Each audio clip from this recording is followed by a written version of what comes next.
Hello there, in today's video we're going to do a bit of a shootout between some of the most popular photo editors that are out there. Now whilst Lightroom Classic is brilliant and it's used by millions, including me, it's not without its problems. And there are now some cheaper and potentially better options out there that deserve some consideration. So I'm going to take 4 programs today, compare them and see how each of them match up and potentially find out which is best. So let's go. Before we get into that though, this video is sponsored by Squarespace. If you need a domain name, a website or an online store, then make your next move with Squarespace. So we're going to compare 4 programs today that will post-process our RAW files from our photographs and landscape photography. And we're going to be looking at Lightroom Classic. That's the one I'm pretty much most familiar with. I use it all the time and I know it very well. We're also going to look at Capture One, which I've compared to Lightroom in the past. We're going to look at On1 as well. And then I'm going to take a look at Lightroom CC as well to see how that fits into the whole workflow as well. We're going to compare a few images. Let's get into the computer though, not waste any more time because it could get fairly long, this video, if we're not careful, and have a look at what these programs can do. Okay, so we're going to start in Adobe Lightroom, and I'm not going to do any editing in Lightroom because I've talked about that a lot before and I probably will do again in the future, but I wanted to show you the images. These are my images that I've edited in Lightroom in the past, and I've selected 4 images from different cameras, from different manufacturers as well, to try and sort of put to the test and compare the quality of these raw editors. So this first one here, it's of Mam Tor. It's the view from Mam Tor in the Peak District, and it's shot on a Sony RX100 Mark V. So that's a sort of high-end compact camera made by Sony. This one is of the Drinking Dinosaur in Flamborough Head. It is taken with the Fujifilm X-T3, and that has that X-Trans sensor that a lot of people rave about, and that people say Lightroom has a really hard time processing. That hasn't been my experience up to now, but let's see how the others deal with that. This one is with a Fujifilm GFX 50R, which is a medium format, large censored camera. And this one is with my Canon 5D Mark IV, my everyday workhorse. So we'll see how the full frame sensor is handled by the different RAW editors. Right, let's slide over, and I'm going to start in On1.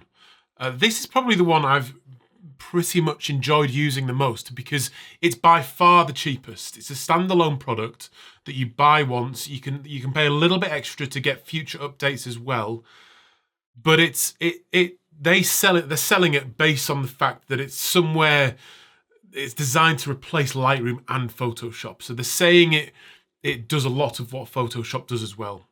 Certainly, I don't think there's any chance of it replacing Photoshop. Photoshop is by far the sort of product for what it does. It does photo editing, it does graphics, it does all sorts. It does type as well. And I can't see that happening in On1. I just can't see it replacing that. But it is still a RAW processor, so could it replace Lightroom? We'll have a look. Right, we're going to start.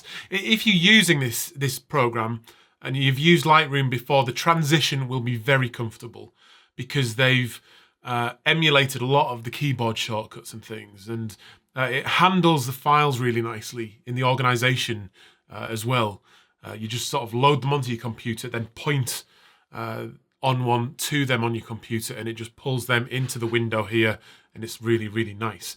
So let's start with this Sony file. And I have already done this before. I've done some research. So I'm just going to point out the bits that I think are relevant in these different programs and to give you an overall feel of how they perform.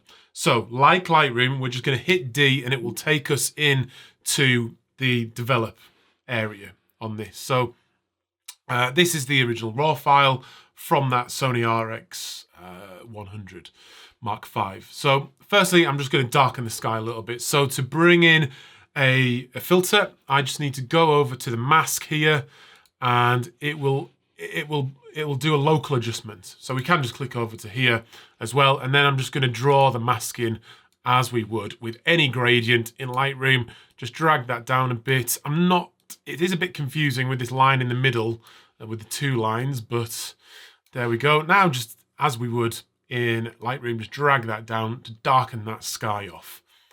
So the local adjustments come under the little local tab here. I've got full control over this, so I can change the white balance a little bit like that, a little bit of tint there. Now, this is one of the areas where I've found that On1 isn't handling these RAW files from the Sony very well. So if I just start to add a bit more tint in, it's not handling the overexposed areas very well. So this area is slightly overexposed with the sun being there, but just look at that transition. It's pretty ugly, isn't it? Look how harsh it is, because it's not adding any tint at all to the overexposed area.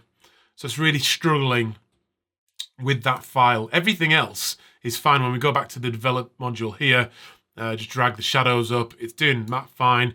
Add some saturation and vibrance and some contrast. It's looking okay on there, but look at that. It's not good, is it? So let's have a look at the next image. Just spin over. That was actually the only problem I've found with On1 in terms of its handling of RAW files. It does a much better job with this Fuji file. So let's just go ahead and start our develop on this one, because there's some really interesting things that you can do with On1 that even Lightroom doesn't do. So let's just start with leveling that off, and I need to crop it a little bit. So come up to the crop tool. It's a 16:9 that I've got selected. Just select your aspect ratio here, and then I'm just going to crop it down a touch as well to roughly about there, and then move it up so the line, the horizon is on the rule of thirds, and then I'm going to straighten that up as well. So just pick the level here and then draw it in just like you would there. That levels off, and then we have our crop. One thing I do like that with On1 that Lightroom doesn't do is once you've corrected your rotation, you got it level, you can still drag the whole image up and down, and it will adjust the picture there. Lightroom doesn't do that. It just sort of stops and doesn't move if you're trying to drag the crop off the edge of the image, whereas this just shifts the whole image, and it's a really, really nice touch that just makes cropping and straightening much, much easier. So I'm just going to hit return. So come over to my local adjustments and add in a gradient at the top like that. And then just drag that down a bit to darken that sky off. I'm going to add a touch of contrast in there and drag the highlights down as well, and add a bit of blue to that sky and a bit of tint as well. So adding the tint this time is fine. I don't want that though, so let's just take that off and then go back to the develop module. I'm going to reduce that overall temperature, just add in a touch of tint there, saturation, vibrance, contrast, just very quick to give you an idea. Bring those whites up as well using the histogram at the top. I've got a bit too much on that saturation though, so let's drag that back down a touch. That's looking nice. Now, this is the Fujifilm X-Trans sensor that's taken this, and people say that you've got to use Capture One if you're going to use that camera. That has not been my experience. I've compared it before in my previous Lightroom versus Capture One video. This seems to handle those files absolutely fine as well, once you add some sharpening to match what Capture One is doing. So if I just go up on the sharpening here to about 25, that now looks really good. And we'll have a look, we'll have a little compare in a little while once we're into Capture One, but that's still looking very sharp, very nice, and really, really good. Now, one of the things I really, really like about On1 is the ability to control color in local areas and have total HSL control over those colors. Lightroom doesn't do that, Capture One does. In On1, it is exceptionally easy. So we go into effects here, and this is where it becomes a little bit more like Lightroom, like Photoshop, sorry. So just add in a filter there, and then you've got all these different filters that you can add into the image and have total control over any aspect of the image. So I'm going to go for color adjustment here, because I want to just to show you, I want to change the slight tone of this red area here. And we're going to do that with this HSL control here. Let's just go up to mask, and it will add a mask onto this layer. So I'm going to use, actually I'm going to use the brush tool. This brush here, that's the one. And then I'm just going to draw in my mask over that area there, which is the area I want to affect, and just change this colour of that rock on the drinking dinosaur. So you can see the mask here. I've drawn in that little bit of area there. It affects the white area just like it does in Photoshop. So I need to invert that mask. So I'm going to come up to here to mask, invert mask. Now it darkens the rest of it off. The white area will be affected by these colour changes. So let's bring it down to this area here. I think it's going to be sort of the orange hue, isn't it? I'm going to change the hue. See that? See, it's gone bright red there. I'll just go extreme so you can see it. That's the area that I've painted in with that mask, and I've got full control over that colour now. So I can just increase, make it a little bit more red, increase the saturation a touch, and then increase the brightness a bit. So I'm just going to do it very subtly to there. So now that red rock is a little bit of a different colour to how it was before. Now you can also now, like you can in Photoshop, you can hide this layer. So just click on the little blue dot there and it goes back to normal because it's hidden that layer. Bring that layer back up again and it has that slight colour change effect again. I can't stress enough how powerful that could be for you. And it's just so easy. It's fast as well. On1 is probably not quite as fast as Capture One, but it's still pretty good. And it seems to be improving all the time with each update. But I really, really like that function. There's lots of other filters as well that you can add. You can do your black and white that way, add in blur specifically, curves as well. Let's add in some curves. So we'll just add in some contrast with a nice little contrast curve like that. Probably too much. You can adjust the opacity like you can in Photoshop as well, or we can just make that change, then hide it, have a look what it looks without it, bring it back again. And again, very, very powerful, easy to use, and just have the ability to affect any area of the image with these masks. I just think it's really powerful and a really, really nice feature of On1. So overall though, through my experience, if we just hit G to go back to the grid view, it's worked really, really well. It's developed this medium format image really well, and with those local adjustments, you see there I've sort of adjusted this area here to add in some extra sharpening and things to make these trees pop out. Just some really nice features. I've added blur in the top there just to smooth out that water and that fog a little bit. Use some dynamic contrast, as you can see here, which is it's a really nice thing to play with specific control, and it's handling all the raw files from the different files or from the different cameras very, very well. This is the image I took on the Canon 5D Mark IV. It's just perfect the way it's handled that. If we just spin back to Lightroom and compare it to that, I mean, slight difference in exposure possibly, but yeah, I mean, it looks just great. Very, very similar to what Lightroom has done. So really, really happy with On1. So let's go and have a quick look at Capture One.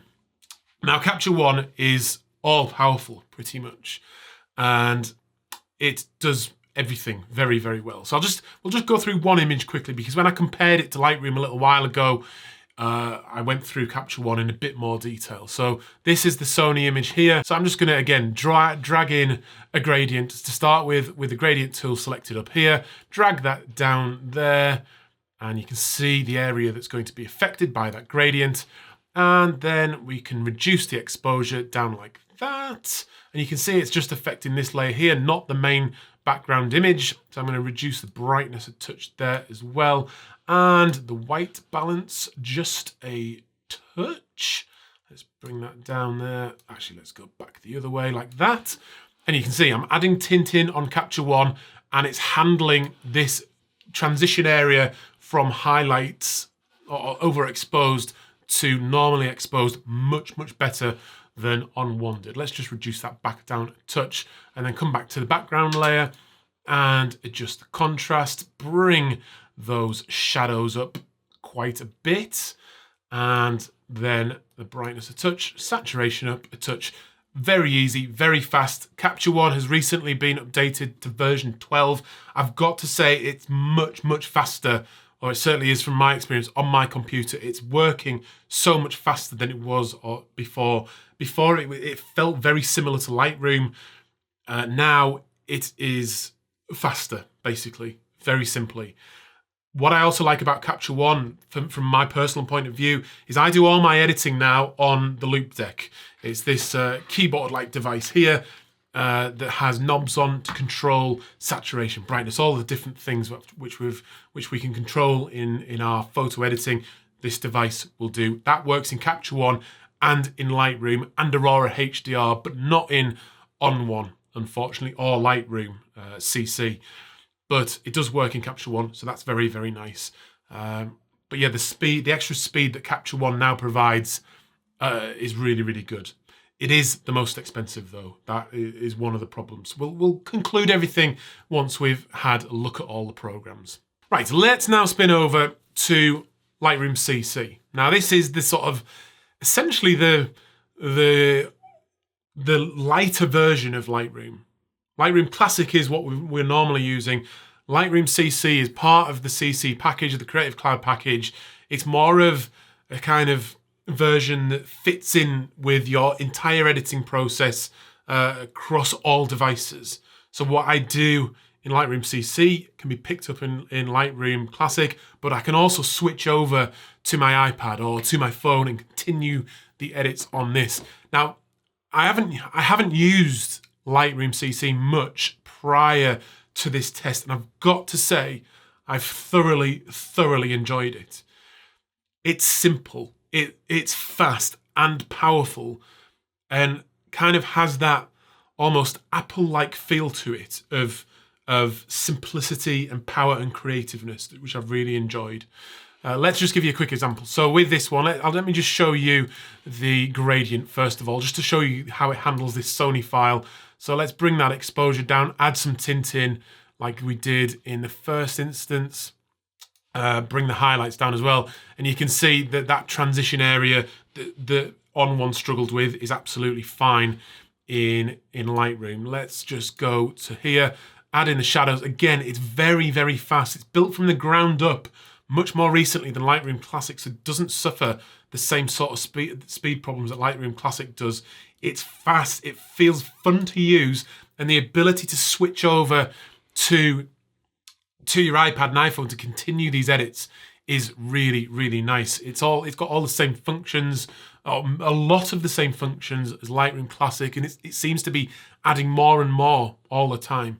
You can stitch photos together, you can do HDRs, all that kind of thing, and it seems to handle the files from the Fujifilm X-T3 very, very well as well. So this is the file from the Canon 5D Mark IV. I'll just show you how easy it is to clone this rock out, for example. So I'm into the healing brush here, make my brush bigger with the bracket keys, and then just hover over this rock here, give it a click, and that disappears. Bring that down for this one, draw that out, and draw these ones out here, and you can see the speed. That's very, very quick. You don't have that kind of, it takes longer than that in On1, it takes longer than that in Lightroom CC as well, and it's even easier, I think, than Capture One. So just very quickly on these edits here, bring those whites up, bring the blacks down, add in a little gradient at the top, like that, bring that exposure down, or back up there a little bit. Don't want any of that or that. Bring the highlights down. Yeah, and that's looking pretty similar to Lightroom Classic now. It's just so fast, so easy, and I love the fact that you can flick over to your phone and continue these edits. It's really attractive to me, the idea of being a bit more independent of your computer, to be able to shoot, edit, publish, and even print in a more mobile fashion is definitely appealing to me. I think the less time we spend in the office in front of a computer and the more time out in the field making images, the better. And Lightroom CC seems to be making that kind of progress forward. It's getting more powerful, it's doing more things as time goes by, yet retains that sort of simplicity that I really, really like. So let's have a look in Capture One at the quality of this Fujifilm X-T3 file. It's handled all the other ones absolutely fine, as you would expect from Capture One. Let's just zoom in a touch to 100% on that one there. And you can see it's nice and sharp. It looks really good. Now let's spin back to On1 and let's go to G there to go to the grid view and bring that file up as well. It's edited slightly different, so it's not the perfect test, but let's just zoom in on that as well and compare it. It's edited slightly different, but it's still sharp. I can't see any benefit of using Capture One over On1 in terms of its ability to process the raw files. Let's have a look at Lightroom as well and compare it to that. And just zoom in a touch on there.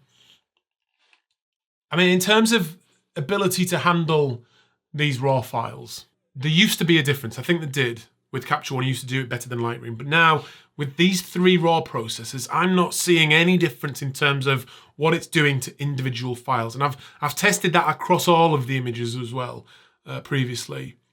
And apart from that one from the Sony camera, in the highlighted area on On1, I haven't seen any difference in terms of raw processing. So with that in mind, there are still some differences between these programs. Some things I like, some things I don't. And I think we should have a look and try and draw some conclusions to give you an idea of A, which is best, and also which one might work best for you. I'm going to start with Capture One because the upgrade from 11 to 12 has been significant, I think, in terms of performance, and it's working really well on my computer at least. The thing with Capture One is it is fantastic. It does everything very, very well. And I think that's its biggest positive. Interestingly though, from my own personal point of view, that's also the biggest negative because it's so technical. It's such a technically perfect piece of software, I think. It's just almost too complex when I'm trying to create some artwork from my landscape photography. If I was doing a portrait shoot in a studio, for example, I would almost certainly use Capture One. The tethering is better than Lightroom, and it just does everything really, really well. It's fast and it's perfect for that, in that kind of very commercial sort of scenario where you need everything just to be perfect. Capture One is ideal for that. For what I do though as a landscape photographer, where I'm trying to, in my post-processing, match what I saw at the time with my feelings and just be very creative, it's just almost like there's too much there, or it feels very technical. The sliders are all square, it's neat, it's tidy, and it just doesn't feel quite as creative to me. It's a little bit like the PC versus Apple thing. I'm an Apple user, that kind of going down that kind of creative path, whereas Capture One is more like a PC. It's very technical. You can change things, you can customize things, you can do exactly what you want it to do, and you've got total control. And I know that's going to appeal to a lot of people. And it does to me in certain circumstances, but just not for my landscape photography. And I think for new users as well, if you take the time to learn it, it will be powerful. But it's not the easiest to pick up from the ground up, especially if you've got a little bit of experience with one of the Adobe platforms. The other thing about Capture One is it's just by far the most expensive. They do a standalone version, which is still very expensive. The subscription model is almost double at the moment what Adobe charge, and you get Photoshop with that as well. But the cheapest version by far is On1, and that is one of its biggest assets and its pros, really. It's a standalone product, you buy it once and that's it. Very, very good. Now, On1, like we saw, does have one or two processing issues, but it works really well. It's got some really nice features. Those layers are great. I really, really like it. One thing, or a couple of other things I struggled with On1 is just the double clicking of the sliders doesn't reset it, which I get very used to doing that. And also the history isn't great. The history it seems to have a limited history before you lose all of the changes. Whereas with Capture One and Lightroom, you can go much further back in your history and go backwards in that way, which is sometimes very, very useful. The print module is also not very good in On1. Hopefully it will continue to improve, and if that cost stays the same, it's definitely something worth looking at as well. Now, Lightroom CC, very, very impressed with this. I haven't used it much up until now, but it's fast. It links with Lightroom Classic very, very nicely. and it's a good price, it's fast, it's got that simplicity that I kind of want to feel like I can be a bit more creative because I'm not sort of stifled by that overly technical interface. I really like that. I'm probably going to try and force myself to start editing a bit more on an iPad or on a phone and do it a bit more mobile so I can be out more often. And I like the sort of line that Adobe are going down with that. My concern with Adobe is what they're going to do with Classic, because it's not fast, but it is still a great piece of software. And the masking, the range mask that I talked about on the last video is a winner for that. The big letdown with Lightroom though is the fact that you don't have full HSL color control with the adjustments. Capture One has that, On1 has that, the Lightroom package doesn't. So I'd like to see that introduced into Lightroom. I'd like to see the speed increased in Lightroom as well. I'm probably going to continue to use Lightroom. They're all great. That's the conclusion. They're all great. They've all got that kind of killer feature. Capture One does it all. On1 is cheap and does a lot. Lightroom kind of does it all, but doesn't always work quite as well, but has that more sort of artistic, creator-like feel to it, which I enjoy. I know there's a couple of other really good editors out there, but I've tested the ones that people mention to me the most. Otherwise, this video would have been about 6 days long. Thanks to Squarespace though for sponsoring this video. If you go to squarespace.com to start your free trial today, and then if you build a website, you love what you've done, and decide to make a purchase, use the offer code FIRSTMAN to get 10% off your first order. I hope you've enjoyed it. Leave a comment down below, and I'll see you on another one very, very soon. I'm Adam. This is First Man Photography. Out.